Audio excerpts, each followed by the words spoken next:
नमस्कार। चलिए आज एक ऐसे विषय पर बात करते हैं जो असल में हमारी जिंदगी के हर हिस्से में मौजूद है। देखिए, जब हम विज्ञान शब्द सुनते हैं ना, तो अक्सर हमारे दिमाग में स्कूल की किताबें और मुश्किल से लगने वाले फॉर्मूले आते हैं, है ना? पर क्या हो अगर मैं कहूं कि विज्ञान इससे कहीं कहीं ज्यादा बड़ा है। असल में ये दुनिया को देखने का एक चश्मा है, हमारे आसपास के हर रहस्य को सुलझाने की एक जबरदस्त चाबी। तो चलिए सबसे पहले इसी सवाल से शुरू करते हैं। आखिर ये विज्ञान है क्या? क्या ये बस कुछ रटी रटाई जानकारी है या फिर ये सवालों के जवाब ढूंढने का एक तरीका है, हमारे इस पूरे ब्रह्मांड की पहेलियों को समझने का एक बहुत ही शक्तिशाली जरिया? बड़ी दिलचस्प बात है कि विज्ञान शब्द आया कहां से। ये लैटिन भाषा के एक शब्द साइंटिया से निकला है। और जानते हैं इसका मतलब क्या है? सीधा सा मतलब है ज्ञान। तो विज्ञान का मतलब ही है ज्ञान की खोज। लेकिन ये खोज अंदाजों पर नहीं होती, बल्कि बहुत ध्यान से चीजों को देखकर और प्रयोग करके हमारी इस प्राकृतिक दुनिया को समझने की एक कोशिश है। तो ये ज्ञान इतना भरोसेमंद कैसे होता है? इसका राज छुपा है वैज्ञानिक विधि में। और ये कोई बहुत मुश्किल चीज नहीं है, बल्कि एक बहुत ही सरल प्रक्रिया है। देखिए, सबसे पहले आप कुछ देखते हैं, कुछ नोटिस करते हैं। फिर आपके मन में एक सवाल उठता है, अरे ये ऐसा क्यों हो रहा है? फिर उस सवाल का जवाब ढूंढने के लिए आप एक प्रयोग करते हैं। और आखिर में जो भी सबूत मिलते हैं उनके आधार पर आप एक नतीजे पर पहुंचते हैं। बस यही 4 कदम हैं जो विज्ञान को हमेशा आगे बढ़ाते रहते हैं।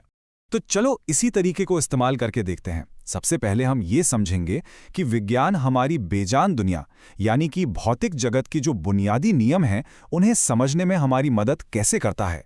इसी तरीके से जो सबसे बुनियादी सिद्धांत निकले हैं उनमें से एक है द्रव्यमान के संरक्षण का नियम। ये सुनने में भले ही भारी लगे, पर इसका आइडिया बहुत सरल है। आप किसी भी चीज को ना तो बना सकते हैं और ना ही पूरी तरह से खत्म कर सकते हैं। मतलब कुछ भी जादू से बनता या गायब नहीं होता। किसी भी प्रक्रिया में शुरुआत में आपके पास जितना सामान होता है, अंत में भी उतना ही रहता है। हाँ, बस उसका रूप बदल जाता है। पानी बढ़ने की प्रक्रिया इसका सबसे अच्छा उदाहरण है। यहां देखिए, समीकरण के एक तरफ हाइड्रोजन और ऑक्सीजन के जितने परमाणु हैं, दूसरी तरफ भी ठीक उतने ही हैं। कुछ भी खत्म नहीं हुआ, वो बस आपस में जुड़कर पानी के अणु बन गए हैं। मतलब चीजें बस फिर से अरेंज हो गई है ना। ये प्रकृति का एक कमाल का संतुलन। और विज्ञान हमारी रोजमर्रा की चीजों को भी समझने में मदद करता है, जैसे कि प्रकाश, परावर्तन और अपवर्तन के बारे में सोचिए। परावर्तन तो सीधा सा है, रोशनी किसी सतह से टकराई और वापस लौट आई, जैसे आईने में हम खुद को देखते हैं। और अपवर्तन थोड़ा अलग है। इसमें रोशनी एक जगह से दूसरी जगह जाते हुए मुड़ जाती है, जैसे हवा से पानी में। तभी तो पानी के ग्लास में रखी पेंसिल हमें मुड़ी हुई दिखती है। और यहीं पर विज्ञान की असली ताकत सामने आती है, भविष्य बताने की ताकत। जब हमने ये समझ लिया कि प्रकाश कैसे मुड़ता है, तो हमने लेंस फॉर्मूला जैसी चीजें बना ली। अब ये सिर्फ एक समीकरण नहीं है, ये एक ऐसा टूल है जो हमें बिल्कुल सटीक तरीके से ये बताने में मदद करता है कि प्रकाश आगे क्या करेगा। और इसी की वजह से हम चश्मे से लेकर बड़ी बड़ी दूरबीनें तक बना पाए, जो हमें सितारों को देखने की ताकत देती हैं। ठीक है, तो ये तो हुई बेजान चीजों की बात। पर क्या यही तरीका जिंदा चीजों पर भी काम करता है? क्या वही वैज्ञानिक विधि हमें जीवन के रहस्य को समझने में भी मदद कर सकती है? चलिए देखते हैं। जी हाँ, बिल्कुल। जीवन को समझने के लिए वैज्ञानिकों ने उन बुनियादी कामों की एक लिस्ट बनाई जो हर जिंदा चीज को करने ही पड़ते हैं। इन्हीं को हम जीवन प्रक्रियाएं कहते हैं। जैसे कि पोषण यानी खाना खाना, श्वसन यानी ऊर्जा बनाना, परिवहन यानी शरीर में जरूरी चीजों को इधर उधर पहुंचाना, और उत्सर्जन यानी शरीर से गंदगी बाहर निकालना। यही वो चीजें हैं जो किसी को जीवित बनाती हैं। और शायद इस धरती पर जो सबसे जरूरी जीवन प्रक्रिया है वो है प्रकाश संश्लेषण। सोचिए, पौधे हवा से कार्बन डाइऑक्साइड और जमीन से पानी लेते हैं और सूरज की रोशनी की मदद से अपना खाना बना लेते हैं, और बदले में हमें सांस लेने के लिए ऑक्सीजन देते हैं। ये एक अकेली कितनी खूबसूरत प्रक्रिया है जो हमारी पृथ्वी पर लगभग हर जीव को ऊर्जा देती है। तो ठीक है, हमने देख लिया कि विज्ञान बेजान और जिंदा दोनों दुनियाओं को कैसे समझाता है। लेकिन अब यहाँ एक बहुत बड़ा सवाल खड़ा होता है। क्या सोचने का ये तरीका, यानी कि देखना, सवाल करना और सबूतों के आधार पर हल निकालना, सिर्फ लैब की चारदीवारी तक ही सीमित है? नहीं, बिल्कुल नहीं। सच तो यह है कि सोचने का यही तार्किक तरीका उस नींव का पत्थर है जिस पर हमारी पूरी मानव निर्मित दुनिया टिकी हुई है। हमारे समाज, हमारी अर्थव्यवस्थाएं और यहाँ तक कि हमारी टेक्नोलॉजी भी। राजनीति में सत्ता के बंटवारे को ही ले लीजिए।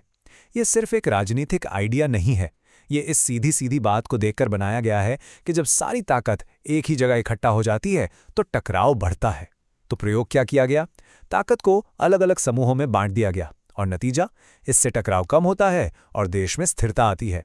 ये सामाजिक विज्ञान का एक बेहतरीन उदाहरण है। और यही लॉजिक अर्थशास्त्र पर भी लागू होता है। विकास कोई हवाई बात नहीं है, ये एक व्यवस्थित प्रक्रिया है जिसके लक्ष्य साफ हैं और जिन्हें मापा जा सकता है। हर व्यक्ति की आय बढ़े, लोगों का जीवन स्तर सुधरे और गरीबी कम हो। हम इन चीजों को मापते हैं ताकि हमें पता चले कि हमारी नीतियां वाकई काम कर रही हैं या नहीं। और हम इसे मापते कैसे हैं? इसके लिए एक जबरदस्त टूल है मानव विकास सूचकांक या HDI। ये किसी भी देश की तरक्की का एक तरह का रिपोर्ट कार्ड है जो 3 मुख्य चीजों को देखता है। वहां के लोगों की सेहत कैसी है, उनकी शिक्षा का स्तर क्या है और उनकी आय कितनी है। इन पर नजर रखकर हम किसी भी देश के विकास को सही ढंग से समझ सकते हैं। और कमाल की बात तो ये है कि हमारी डिजिटल दुनिया, हमारा इंटरनेट भी इन्हीं तार्किक सिद्धांतों पर बना है। सोचिए, आपका कंप्यूटर कोई जानकारी मांगता है और दुनिया के किसी कोने में रखा एक बड़ा सर्वर उसे वो जानकारी देता है। ये एक मुनज़्ज़म सिस्टम है। ठीक वैसे ही साइबर सुरक्षा के नियम भी तार्किक समाधान हैं जो हमें ऑनलाइन खतरों से बचाते हैं, ताकि हमारी डिजिटल दुनिया व्यवस्थित और सुरक्षित रहे। तो इस पूरी बातचीत का सार क्या निकलता है? हमने जो कुछ भी देखा है उसे एक साथ कैसे जोड़ सकते हैं? तो देखिए, सबसे बड़ी सीख ये है कि भौतिकी के नियमों से लेकर जीवन की प्रक्रियाओं तक और यहां तक कि हमारे समाज और टेक्नोलॉजी को चलाने वाले नियमों तक, सबके पीछे एक ही धागा है। विज्ञान सिर्फ कुछ तथ्यों का कलेक्शन नहीं है, ये एक यूनिवर्सल टूलकिट है, सोचने का एक शक्तिशाली और व्यवस्थित तरीका जो हमें अपनी दुनिया को समझने की ताकत देता है। और ये हमें अपने आखिरी सवाल पर ले आता है। हमने देखा है कि ज्ञान पाने का ये तरीका कितना शक्तिशाली है।